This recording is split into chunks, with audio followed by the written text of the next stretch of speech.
இந்த படத்தோட பாசிட்டிவ் என்ன அப்படின்னு பார்த்தீங்கன்னாக்கா, ஒரு சில காமெடிகள் படத்தில் நல்லாவே ஒர்க் ஆயிருக்கு. குறிப்பாக சொல்லணும்னா அந்த கிங்ஸ்லி வரக்கூடிய அந்த பகுதி வந்து படத்தில் ரொம்பவே நல்லா இருக்கும். அதுக்கப்புறம் 2 மருமகள் வந்து பேசிக்கக்கூடிய அந்த காமெடியெல்லாம் நல்லா தான் இருக்கும் இந்த படத்தில்.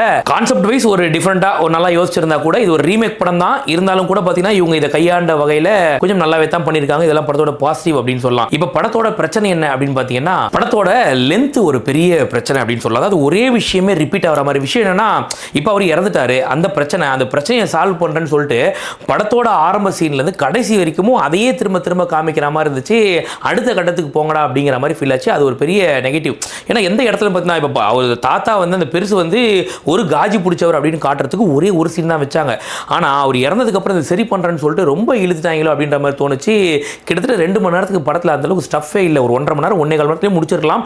அப்படி எடுக்க வேண்டிய படம் தான். அப்படி எடுத்தாங்கன்னா கண்டிப்பாக இந்த படம் கிறிஸ்பாக இருந்திருக்கும். ஆனால் இவங்க ரொம்ப வளவளன்னு இழுத்ததாலேயே படத்தோட லென்த் ஒரு பெரிய பிரச்சனையாக போயிடுச்சு.